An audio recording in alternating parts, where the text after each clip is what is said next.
जो subject knowledge था या आपका जीके का है, जीएस का आपका नॉलेज है, तो ऑलरेडी चेक हो चुका है एग्जाम में।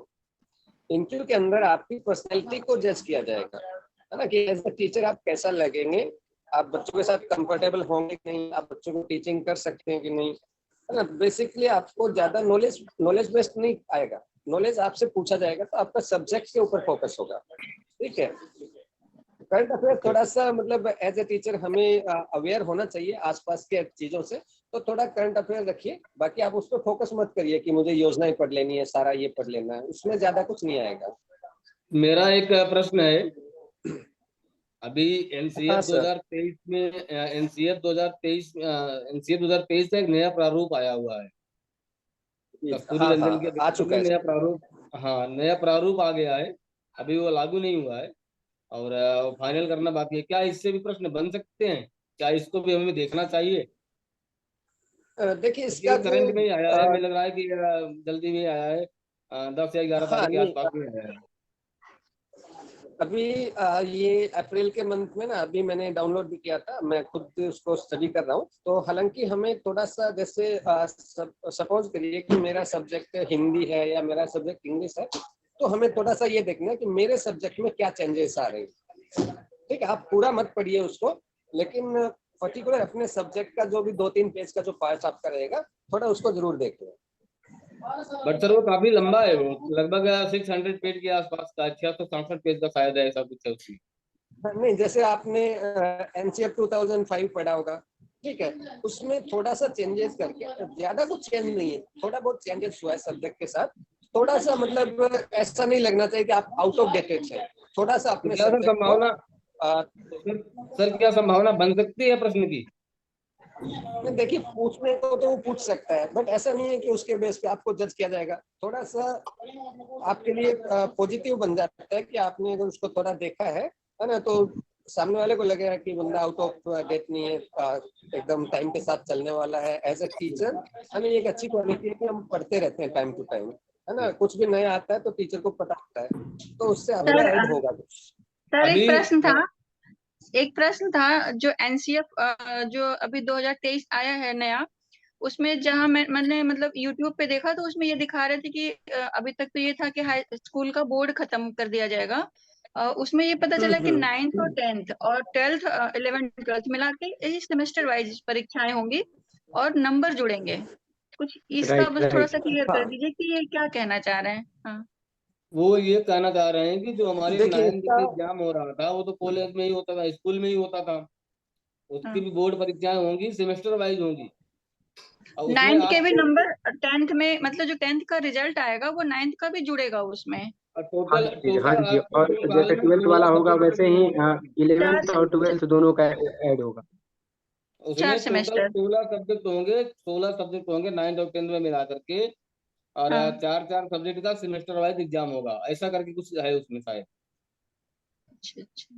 तक चेंज होते क्या हर सेमेस्टर में, या वही उन्हीं का ही हाँ एडवांस रहेगा? हाँ सेमेस्टर के बाद फिर वो सिलेबस के पैटर्न चेंज होता रहेगा, सिलेबस चेंज होता रहेगा, उसमें 16 सब्जेक्ट है ना, तो 4-4 सब्जेक्ट 6-6 महीने पढ़ाए जाएंगे, ऐसा करके है। मैंने भी अभी क्लियर देखा नहीं है। मतलब इसका मतलब कि बच्चे पे बोझ ना पड़े, चार एक बार हो कर लिए, फिर जी अगला जी चार अगले सेमेस्टर में। जी जी जी जी, ऐसा करके है। इसको आप मुझे थोड़ा ऐसे, कंफर्म थोड़ा आप इसको नहीं ऐसे ऐसा। समझ सकते हैं, जैसे हम लोग ग्रेजुएशन कर रहे होते हैं तो हमारे पास first year, second year, third year होता है, देन फाइनल रिजल्ट आता है, तो तीनों साल के मार्क्स को ऐड करके फाइनल परसेंटेज निकलता है। थोड़ा थोड़ा वैसा जी कुछ रहेगा ये सिस्टम में, हाँ है ना, सही कह आप रहे हो उसको सर। ऐसे समझ लीजिए। अच्छा, अभी किसी ने प्रश्न पूछा था, वो जो 9th 10th में जो किताबें लगी हैं उसके नाम के बारे में, अगर हाँ इजाजत हो हाँ मैं थोड़ा गाइड करूँ उसके बारे में। हाँ हाँ हाँ। जी जी बताइए। देखिए ऐसा है कि जो क्षितिज नाम दिया गया है, क्षितिज का मतलब यह होता है कि जहाँ पे हमको प्रतीत होता है धरती और आकाश का मिलन हो रहा है, हम्म। एक निश्चित दूरी पर हमको लगता है कि हाँ धरती आकाश मिल रहे हैं, उसको हम क्षितिज कहते हैं। लेकिन अगर हम उतनी दूरी जब तय करते हैं ना, तो हमें क्या दिखाई देता है कि वहां धरती आकाश मिल नहीं रहे हैं, वो दूरी और बढ़ रही है, कुछ और दूरी पे मिल रहे हैं। कहने का मतलब यह है कि हमारा जो साहित्य है वो अथाह है। हमने आपको केवल एक ऐसा पैमाना दिया है कि आपको लगेगा कि यहीं पर खत्म हो गया है, लेकिन जब आप जब आप उसको खत्म करेंगे ना, तो आपको ये लगेगा कि इसके आगे और भी हमें पढ़ना है अभी। कहने का मतलब कि हमको यहीं पर रुकना नहीं है, आगे बढ़ते जाना है। तो इसके बाद जो अच्छा। आरोह पुस्तक, हाँ, इसके बाद जो आरोह पुस्तक लिखी है, आरोह का मतलब होता है ऊपर चढ़ना, आगे बढ़ते जाना। आगे बढ़ते हाँ। जाना, ऊपर चढ़ना। कहने का मतलब कि अर्थ वही है, केवल नाम चेंज किया है, उसका और जो अर्थ कृतिका वही भी है। एक नक्षत्र है, मतलब सारा मिला के हमको केवीएस एक विस्तृत फलक उपलब्ध कराता है आगे बिल्कुल बढ़ने के बिल्कुल, लिए हाँ। हर क्षेत्र में। वो चाहे कोई भी विषय, वो अथाह होता है। कोई भी हाँ हाँ। पूरा पढ़ नहीं सकता अपने जीवन काल में किसी भी साहित्य को, चाहे वो सोशल साइंस हो, चाहे वो कॉमर्स हो, चाहे वो फिजिक्स हो, चाहे वो केमिस्ट्री हो, पूरा पढ़ नहीं सकता। लेकिन हाँ, वो इतना पढ़ सकता है कि जितने में उसका जीवन चल सके और कुछ लोगों का भविष्य बना सके, इसके निरंतर लिए होता सीखते है। रहिए, आगे बढ़ते रहिए। हाँ हाँ। संस्कृत में एक कविता नहीं सर, है एक कि चल क्वेश्चन कल है। पुरतो निधेय चरणम, Ask more question चल from कल पुरतो निधेय Mr. चरणम। Anil. I want you should take the benefit out of it. Okay? आपके सामने जो KVS कैंडिडेट है, आप कोशिश करो कि एक एक क्वेश्चन पुट अप जरूर करो। ओके? क्योंकि आपको बार बार अनिल सर, एक चांस नहीं क्वेश्चन मिलता। आपसे। Yes Anil yes. सर, हाँ जी, पूछिए। वो ओबीसी फॉर्मेट पे लेके जाना है या अपना सेंट्रल वाला ओबीसी चलेगा? देखिए आप दोनों रखिए अपने साथ। और दोनों? देखिए, इसके दोनों बारे में रखिए। मैं ऐड करना चाहूंगा कि अगर सेंट्रल की वैकेंसी है तो आप सेंट्रल का सर्टिफिकेट रखिए, स्टेट की वैकेंसी है तो आप स्टेट का रखिए। सीधा सा फंडा है, इसमें आपको सोचने मेरा की वो नहीं आवश्यकता ही नहीं है। सर, मेरा वो नहीं अगर कहना सर था। उनका एक फॉर्मेट जो दिया वो फॉर्मेट पे लेके जाना है कि सेंट्रल वाला लेके जाना, वो पूछ रहे आप थे। फार्मेट जरूरी नहीं है, सेंट्रल का है तो आप एलिजिबल हो। अगर आपने फार्मेट बनवा लिया तो ये अच्छी बात है, लेकिन जरूरी नहीं है। सर वो फॉर्म भरने से पहले का ओबीसी होना चाहिए, बाद में बनेगा वैसा तो कोई बात चलेगा? नहीं है। ये अभी रिजल्ट आएगा तो उसमें नोटिफिकेशन में क्लियर हो जाएगा, क्योंकि अभी जब नवोदय विद्यालय का रिजल्ट आया था तो उन्होंने इसमें स्पष्ट लिखा था नवोदय विद्यालय में कि रिजल्ट जारी होने के 6 महीने पहले का होना चाहिए। ठीक है, नवोदय विद्यालय में। और अभी एटॉमिक एनर्जी का रिजल्ट आया है तो उसमें स्पष्ट लिखा है कि आपका अप्लाई करने के 6 महीने पहले का होना चाहिए। अब इसमें केवीएस का पीआरटी क्या म्यूजिक आएगा का ये दिया भगवान है, जानेंगे, उसमें सबका पीआरटी अलग अलग सर म्यूजिक मेरे का सिस्टम है। पास दिया है, उसमें ऐसा कोई मेंशन नहीं मेरे है। पास पुराना है, अगर मेरे पास ईडब्ल्यूएस का पुराना है और एक नया है, तो पुराना मेरा 6 महीने पहले का है, वो मान्य हो जाएगा या आगे जो भी बनवाए हैं? 1 साल का जो आप वित्तीय दोनों वर्ष रखिए, होता है आप दोनों वो रखिए मान्य साथ में, होता है। दोनों रखिए। नहीं नहीं, जैसे आज आपका हमारे एक समय डॉक्यूमेंट बता है रही मेरे हूँ। पास जिसके बेस पे ईडब्ल्यूएस का बनवाया जाता जो है। 1 ईयर, एक वित्तीय वर्ष का जो होता है, जैसे अप्रैल से अप्रैल का आपका होगा तो अप्रैल में वो समाप्त हो जाएगा। हाँ। तो मान सर मैं तो जाते हैं, लेकिन आप नया रखिए। नया नहीं तो नहीं, मेरे आपको पास दोनों मेरे पास आय बनवाया प्रमाण है पत्र जो ये। है वो 3 साल का सेम होता है, अभी, जिसके बेस पे बनता है। हाँ, तो वो मेरा मतलब उसका तो अभी तक था, मतलब उसका डेट मार्च में खत्म हुआ, तो मेरा मान्य हो जाएगा ना? नहीं, नहीं मार्च में आप खत्म हो गया है ना, तो आप बनवा आप लीजिए। वो आप वो भी अभी साथ नहीं, में रखिए, नया भी बनवा अप्लाई कर लीजिए। दीजिए। अभी काफी सर टाइम बनवा अगर है, लीजिए अभी तो। आप पहले का अप्लाई कर नहीं सकते हैं। बना हो, सर अगर फॉर्म भरने से पहले का ओबीसी नहीं बना हो और मतलब कि बिहार का सर्टिफिकेट बना हो तो चलेगा क्या? अभी करंट बना हो? आप अगर बिहार सेंट्रल का का बना आपका बना लीजिए, हुआ बात तो खत्म है। सेंट्रल का बनवा लीजिए, फिर मान्य हो अच्छा, जाएगा। बहुत होगा तो ये कर सकते हैं कि आपको जनरल में काउंट कर देंगे, यही हाँ करेंगे ना? हाँ नहीं तो हाँ आपको नुकसान होगा फिर ना उसका। फॉर्म भरने वक्त मैंने ओबीसी भरा है तो कोई प्रॉब्लम? ओबीसी अभी बना है, करंट में बना है, लेकिन पहले का बैक का नहीं बना हुआ है। नहीं, उससे फिर कोई कोई दिक्कत प्रॉब्लम नहीं है। नहीं होगी आपको। उसके तो पुराना है ना, आपके स्टेट गवर्नमेंट का पुराना है तो कोई दिक्कत नहीं होगी। गवर्नमेंट का है सर। सर रिजल्ट कब तक आ जाएगा पीजीटी का? सर अनिल सर, सर मेरा कास्ट सर्टिफिकेट जो है वो 6 महीना हो जाएगा इस मई में। और जैसा कि केवीएस नोटिफिकेशन में लिखा गया था कि आपका जो ओबीसी सर्टिफिकेट होना चाहिए वो लास्ट डेट जो अप्लाई करने का जो डेट है उसके पहले का होना चाहिए ओबीसी सर्टिफिकेट। तो इसके लिए मैंने 1 महीने पहले ही बनवा लिया था। केवीएस का जो एप्लीकेशन आया था उसके उसका 1 महीने कहीं पहले लिखा बनवा हुआ लिया नहीं है, 6 महीना पहले का चाहिए। तो सर वो मेरा तो रिजेक्ट ये हो जाएगा, मानना मुझे है फिर से बनवाना पड़ेगा क्या? मेरा तो ये मानना है कि जितने भी डॉक्यूमेंट जब तक वैलिड होते हैं उसके बाद हमें बनवाते रहना चाहिए, आवश्यकता पड़े या ना पड़े। तो ऐसे प्रश्न कभी उठेंगे ही नहीं। फिर ये चीज ध्यान में रखिए, अगर 6 महीने की वैलिडिटी है तो 5.5 महीने हो गए ना, अप्लाई कर दीजिए आप सीधा सीधा। सर ओबीसी सर्टिफिकेट 6 महीने ही वैलिड होते हैं क्या? वो नहीं, सेंट्रल बैलेट तो 1 साल का होता है, लेकिन कहीं कहीं 6 महीने ही मांगते हैं वो।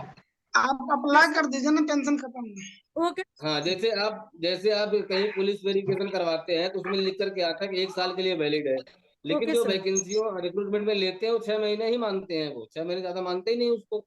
ओके सर इसमें सर पुलिस वेरिफिकेशन अभी नहीं ना चाहिए। नहीं, मैं आपकी बात सर नहीं उनके कर रहा हूँ, वो नोटिफिकेशन में ये है इकोनॉमिक। कि पहले का बना होना चाहिए। मतलब ये ठीक है, वो वैलिड तो जब तक का भी हो, नोटिफिकेशन में ये है कि पहले का भी होना चाहिए। हाँ ओके प्रदीप जी, आपने पूछा ना पुलिस वेरिफिकेशन, इसमें नहीं चाहिए, वो एटॉमिक एनर्जी वाले मांग रहे हैं। मैम किसमें मांग रहे हैं? AEES में मांग रहे हैं, एटॉमिक एनर्जी एजुकेशन सोसाइटी का प्रेसिडेंट आया हुआ है, केवीएस में जरूरत नहीं है अभी। उसका 17 तारीख से इंटरव्यू स्टार्ट है। सर तो उसको सर फिर एक से क्वेश्चन था, रिन्यूअल करा जब ले या आपका फिर से नया बना ले? हाँ जी, आप नया बनवा लीजिए, सही रहेगा, लफड़ाई खत्म हो जाएगा। ओके मैम हाँ लफड़ा खत्म हो हाँ जाएगा। सर एक क्वेश्चन था, आपका जो अभी इंटरव्यू हुआ कोई था भी तो सोचने की जरूरत है, सब कुछ नया लेके जाइए आप लोग। विजया मैम, आपके आपका सब्जेक्ट रिलेटेड प्रॉब्लम उस किए में गए था थे सर? कि मैम आपके फादर के नाम में प्रॉब्लम था क्या? हाँ, मेरे जैसे क्या था ना कि हाई स्कूल में मेरे पापा का नाम पूरा लिखा हुआ था, लेकिन जब ग्रेजुएशन का जो सर्टिफिकेट था तो उसमें RS मिश्रा कर दिया था, उनका फुल नेम को शॉर्ट नेम कर दिया, तो इसकी वजह से मुझे प्रॉब्लम हो गई। अब वो तो इसको उसके मान लिए नहीं रहे थे, मैम फिर मुझे हाई कोर्ट जाना पड़ा, इंटरव्यू छोड़कर एफिडेविट मुझे बनवाना पड़ा, और इसकी वजह से सबसे लास्ट में मेरा इंटरव्यू हुआ। ये प्रॉब्लम मेरे साथ भी है एफिडेविट मैम। किसके नाम से बनेगा मैम? विजया मैम, हाँ इसके बारे में थोड़ा सा एफिडेविट किसके बताइएगा। नाम से बनेगा? हाँ, इसके लिए आप क्या करिएगा कि 100 रुपए का स्टाम्प जो होता है उसका एफिडेविट बनवाइएगा आप लोग। किसके नाम से बनेगा? वो आपके ही नाम बनेगा, पे ये बनेगा, उसमें ये लेकिन लिखा रहेगा ना कि ये दोनों व्यक्ति एक ही हैं, जैसे मेरे पापा का पापा फुल के नाम नेम से बने? और हाँ, पापा के नाम का पापा ही सुधार रहेगा ना। हाँ, पापा के नाम से ही बनेगा विजया कि मैम एक फलाना पुत्र क्वेश्चन था। फलाना, इनके पिताजी का नाम ये है और इसमें से ये शॉर्ट फॉर्म में पड़ गया, दोनों व्यक्ति एक ही हैं, ऐसे लिख के आया था। एफिडेविट बनेगा पापा के नाम से कि मेरे नाम से? आपके नहीं, नाम वो से बनेगा, लेकिन नीचे आपके लिखा नाम से रहेगा कि बनेगा, इनके उसमें पिताजी का आप, दोनों नाम एक हाँ ही है। हाँ यही विजया होगा। मैम जैसे कि मेरा BSc का मूल प्रमाण पत्र नहीं मिल रहा है, तो उसके लिए प्रोविजनल मान्य होगा? किस चीज का प्रमाण पत्र? मूल प्रमाण पत्र BSc का सर। BSc का आप मूल करके प्रमाण निकाल पत्र दीजिए। आपका जी इशू सर। हो चुका था। कि मेरा नहीं, सिग्नेचर का मिल ही भी नहीं नहीं रहा आया। है सर। एफिडेविट सत्र बताइए, में हो चुका है, पहले ये है। बताइए। विजया नहीं मैम, नहीं, एफिडेविट कहाँ से चाहिए? उज्जवल जी, मैम, उज्जवल जी, एफिडेविट की जी जो सर। देखिए टाइपिंग भाई, होगी वो इंग्लिश में मेरे पास या तो जो हिंदी में? समय था, मैं लखनऊ हाई कोर्ट में गई थी, क्योंकि मेरे पास कोई वक्त नहीं था, तो मैं तो वहीं से हाई कोर्ट से ही बनवा के लाई थी। प्रहलाद मैम सर बताइए कैसे इंग्लिश में सर। मैंने टाइपिंग बनवाया वो होगी या मुझे पता हिंदी है। में? मैम एफिडेविट तो जो नोटरी टाइपिंग से होगी, बनाए थे मजिस्ट्रेट से? उज्जवल जी एफिडेविट की की एक जो टाइपिंग समस्या होगी है। वो इंग्लिश में होगी या हिंदी में? हिंदी में था, मेरा हिंदी में था। Okay ma'am, okay. आप हाँ तो बताइए नहीं, सर। आप ये बोले इंग्लिश कि वो हिंदी जो कुछ भी नोटरी, हो, लेकिन स्टाम्प देखिए जो होगा वो 100 रुपए का होगा, इसको ध्यान रखिएगा। उज्जवल आप जी मेरा की किस का लेता है? इसका उज्जवल जी सर्टिफिकेट का एक नहीं प्रश्न आया। है। उज्जवल जी बताइए, आप अपना प्रश्न बताइए उज्जवल जी। सर जैसे मैंने BSc एग्रीकल्चर BSc जो किया हुआ है मैंने, तो उसका मूल प्रमाण पत्र नहीं मिल रहा है सर, जो ग्रेजुएशन किया हुआ है। आपको विद्यालय से मिला था? नहीं सर, नहीं मिला था। विद्यालय से ही नहीं मिला ना, आप विद्यालय वालों से लिखवा करके लीजिए, यूनिवर्सिटी में जाकर के उसको इशू करवाइए, अभी बन जाएगा वो, अभी टाइम है मैम आपके सर पास। सर एक क्वेश्चन और करना था। डिग्री के लिए हम अप्लाई करने के लिए गए थे, मतलब मूल प्रमाण पत्र के बाद डिग्री के लिए अप्लाई कर रहे हैं, तो डिग्री लोग बोल रहे हैं कि आपका आया ही नहीं हो, तो वहाँ प्रोविजनल मान्य होगा कि नहीं होगा? अगर आपके पास आप डिग्री कब नहीं, तक किए हैं प्रोविजनल सर? मान्य है। प्रोविजनल मान्य है, 100% मान्य है वो, लेकिन 6 महीने की जी वैलिडिटी होती है उसकी। जी जी हाँ सर, तो राइट, यही हम कहना अभी चाह रहे बनवा हैं कि लिए, करंट आपने में जब बनवा लिए हैं सर हम। सर उज्जवल ये जी जब आपने प्रोविजनल बनेगा ग्रेजुएशन कैसे? किया है तो वो सर ये प्रोविजनल कब का बनेगा कैसे? ग्रेजुएशन है आपका? हिंदी प्रोविजनल में के लिए डिग्री है आपको ये है। प्रोविजनल के लिए आपको यूनिवर्सिटी जाना पड़ेगा। आपको जो भी यूनिवर्सिटी है वहाँ आप जाइए, वहाँ पे आपने डॉक्यूमेंट्स लगाइए, वहाँ फीस कटती है, फीस जमा करिए, 2-3-4 घंटे में बना करके दे ठीक है देते सर, हैं। क्या कह रहे थे आप, बताइए सर। जी मैं ये बोल रहा था कि आपका 6 मंथ का ही वैलिडेशन होता है, आप अपना सेशन देख लीजिएगा कि कब का आपका पास आउट है, ठीक है, और सर वो 6 मंथ एक्सपायर कर जाएगा तो फिर आपका प्रोविजनल मान्य नहीं करेगा। नया हाँ, अप्लाई लेकिन कर अभी दिए हैं सर, लोग बोल रहे हैं कि मिल जाएगा, नया फिर से अप्लाई कर दिए हैं सर। नहीं, आप प्रोविजनल बनवा लो ना, उसके पहले आप प्रोविजनल बनवा लो, नहीं मिलेगा तो भी कोई दिक्कत नहीं सर है। ठीक है हाँ सर, जी। ठीक, थैंक यू। मेरा पुलिस का सिक्योरिटी आया है, तो क्या प्रोविजनल वहाँ मान्य होगा? आपके पास डिग्री नहीं है तो प्रोविजनल मान्य है। हाँ जी सर, बताएं। विकास सर, मेरा एक क्वेश्चन है, नेशनल लाइब्रेरी को सबके लिए कब खोला गया और किसने खोला था सर? सर ये इसको 2015 में खोला गया था। नेशनल डिजिटल लाइब्रेरी के बारे में बात कर रहे हैं। नहीं, नेशनल लाइब्रेरी की बात कर रहे हैं, ये नेशनल लाइब्रेरी की बात कर रहे हैं। नेशनल लाइब्रेरी में भी सर आइडिया नहीं है, आप हमें बता दें।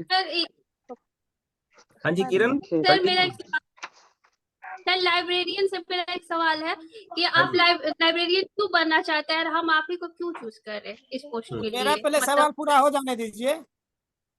आप आदित्य जी, आप ही जवाब दे दीजिए, बोला जा रहा है हमको आपको। पता नहीं है जब। अरे ये तो आप पता है 1853 में खोला गया था, 1953 में सबके लिए खोला गया था, लेकिन किसने खोला था ये नहीं पता हमको। अच्छा, इसका जवाब दीजिए आप लोग। ये जो क्वेश्चन ये है कि आप ही को क्यों चुना जाए, इसमें लाइब्रेरियन के लिए आप ही को क्यों चुना जाए और केवी में आपको क्यों चुना जाए, प्लीज आप लोग बताएं। मतलब क्या और ऐसी कैंडिडेट डिफरेंट है आप जो हम आपको इसका ये उत्तर दे सकती हैं कि बाकी जो कैंडिडेट हैं वो भी बेहतर हैं, वो भी अच्छे कैंडिडेट हैं, वो बेहतर हैं, पर मुझे लगता है कि इस जिम्मेदारी को मैं बहुत अच्छे से निभा सकती हूँ। और मैं आप अपनी मतलब पर्सनैलिटी के बारे में भी वहाँ पे शो अप करेंगे कि हाँ, आप अपने डिसिप्लिन समय की पर्सन पाबंद हैं, हूँ हैं, कहीं और भी मैं एडजस्टेबल अनुशासित हैं। रहने वाली हूँ, और लाइब्रेरी को हाँ, व्यवस्थित रखूंगी, ये सारी चीजें आप लेकिन किसी की बुराई नहीं करेंगे। आप ये कहेंगे कि किसी वो भी अच्छे कैंडिडेट है। हाँ, जो बाहर बैठे हैं वो लोग भी अच्छे हैं, पर मैं अपनी बात करती हूँ। मैं लाइब्रेरी को अपनी मेंटेन तरफ से कैसे बयान करना है। विजयलक्ष्मी मैम, मेरा एक क्वेश्चन है, अगर आपसे कोई स्टूडेंट अपने आपके सब्जेक्ट के अलावा कोई अदर सब्जेक्ट का क्वेश्चन पुट करता है, तो आप उसे कैसे हैंडल करोगे? उसे मना कर दोगे या फिर कैसे? नहीं, मैं उसे मना नहीं करूंगी। अगर वो जैसे जिस सब्जेक्ट का भी पूछता है, तो अध्यापक के तौर पर मैं उसका उत्तर अगर पता है तो मैं तुरंत बताऊंगी, और अगर नहीं पता है तो मैं उस बच्चे से अगले दिन का समय लूंगी कि बच्चे आज का समय दे दो, कल मैं इसका आंसर आपको जरूर दूंगी। क्योंकि अध्यापक और छात्र का विश्वास बहुत जरूरी होता है। उसको ये फील हो जाएगा ना कि फिर मैम को नहीं आता है, तो बोल देंगे सॉरी बेटा, लेकिन कल मैं इसका और आता है तो मैं तुरंत आंसर दूंगी। आईसीटी का प्रयोग क्यों किया जाता है? क्लास को अट्रैक्टिव बनाने के लिए आईसीटी का प्रयोग किया जाता है। क्लास को कैसे अट्रैक्टिव बनाएंगे आप? मेरा एक क्वेश्चन है, बीच में मैं रोक रहा हूँ, और लिस्ट और लिस्टिंग में क्या अंतर है, थोड़ा बता दिया जाए सर। लिस्ट और लिस्टिंग में क्या अंतर है? किसी भी जैसे कि वो बहुत सारा बुक आ गया तो उसका आप लिस्ट बनाएंगे कि ये कट करके सब बना लेंगे। कब तक आया है। मेरा आंसर बढ़िया में दीजिए ना। जी मैम, क्या क्वेश्चन था आपका? विजया मैम आपके क्वेश्चन का आंसर देंगी। किरण मैम थोड़ा सा रुक जाइएगा, बस 1 मिनट हमको टाइम दीजिए। तो 1 मिनट नहीं, 30 सेकंड। विकास सर पूरा करिए। जी, लिस्ट जो होता है, जैसे कि बुक्स आपके लाइब्रेरी में आ गया तो उसका लिस्ट बनाएंगे कि कब आया, कब के डेट में आया, कौन से राइटर कौन है, इसके ऑथर कौन है और इसके पब्लिशर कौन है वगैरह। विकास सर मैं बीच में रोकना चाहता हूँ, जैसे कि आप कह रहे हैं बनाएंगे हम, तो वो लिस्टिंग हो जाएगी न कि लिस्ट होगी। लिस्ट जो बन के आएगी वहां से जो बन के आएगी वो लिस्ट ही रहेगी। यस यस, आपके द्वारा जो बनाया जाएगा वो उसको लिस्टिंग कहेंगे। विजय मैम क्या आंसर दे दीजिए क्वेश्चन का थोड़ा सा। हाँ, किरण मैम का। मैम फिर से क्वेश्चन करिए मैम। आईसीटी का मैम लाइब्रेरी। किरण मैम एक सेकंड सर मेरा निवेदन है कि समय आप थोड़ा सा बढ़ा दीजिएगा। संडे है, क्योंकि मैं बीच में ड्यूटी को ज्वाइन नहीं कर पाता हूँ, क्योंकि 12:40 होने वाला है। यही बात मैं भी कहा हूँ सर से, लेकिन सर बढ़ाते नहीं है। ठीक है, आज बढ़ा देता हूँ। आज जैसे ही शांति रखिए, आज जैसे ही ये क्लास फिनिश हो आप प्लीज दोबारा इसी लिंक को ज्वाइन कर लेना, ओके। बट अभी 1 मिनट के लिए आप कुछ, आपके लिए कुछ बहुत अच्छी चीज है। हाँ जी, start. Thank you sir. Sir मैं आज सुनाऊंगा आप लोग को कृष्ण की चेतावनी। वर्षों तक वन में घूम घूम बाधा बिंदुओं को चूम चूम धूमधाम पानी पांडव आए कुछ और निकर सौभाग्य न सब दिन सोता है, देखें आगे क्या देखें होता आगे क्या होता है। वही मैं मैत्री की राह बताने नहीं, को, साथ में बोलो। दुर्योधन को सौभाग्य समझा सब दो दिन मार्ग पर सोता लाने है, को। आगे क्या सबको होता है, सुमार्ग पर मैत्री लाने की को। राह बताने को, सबको सुमार्ग पर लाने को, भगवान दुर्योधन को हस्तिनापुर आए। हस्तिनापुर आए, दुर्योधन को पांडवों का समझाने को संदेशा भगवान लाए। हस्तिनापुर आए। बोलो। वही तो, लाए। भगवान हस्तिनापुर आए, पांडव का संदेशा लाए। दो न्याय अगर तो तो आधा न्याय दो, अगर तो आधा दो, पर पर इसमें भी यदि बाधा हो यदि बाधा हो तो तो दे दे दो दो केवल केवल केवल 5 5 5 रखो ग्राम। अपनी धरती रखो तमाम। अपनी हम धरती तमाम। दिखाएंगे, हम वहीं जय पर श्री वही कृष्ण। कुछ दिखाएंगे, दिखाएंगे, परिजन पर असी असी न न उठाएंगे। उठाएंगे। दुर्योधन दुर्योधन वह अभी भी दे न सका, आशीष असी समाज को ले न सका, उल्टे हरि को उल्टे हरि को चला, बांधने जो चला, था जो असाध असाधता चला। साधने चला। जब नाश मनुज पर छाता है, पहले विवेक मर जाता पहले है। विवेक मर जाता है। हरि ने विष्णु हरि ने भीतर हुंकार किया, अपना स्वरूप अपना विस्तार किया, विस्तार किया, भगवत भगवत दिग्गज भगवत बोले, दिग्गज भगवान कुपित भगवान होकर बोले, बोले, भगवान भगवान कुपित को होकर होकर बोले। बोले। जंजीर बढ़ा साथ साथ मुझे, मुझे, हाँ, हाथ मुझे, बादल उधर बांध बांध देख मुझे। अगर मुझ में लय है, देख पवन मुझ में लय है, सर मुझ में लय है, ये संसार जो है सकल। सार है विलीन और ये संसार समाप्त सकल। नहीं होगा। जी जी। एक सार है, गीता का सार है और समाप्त नहीं होगा सर। कंटिन्यू। नहीं, जय ये श्री रश्मि कृष्णा, रथी राधे की कुछ राधे। ये पंक्तियां हैं। रश्मि दिनकर दिनकर लिखी हुई है, बहुत अच्छी दिनकर बात जी है। की रश्मि रथी है ये। बहुत जी जी जी, तो उस सार से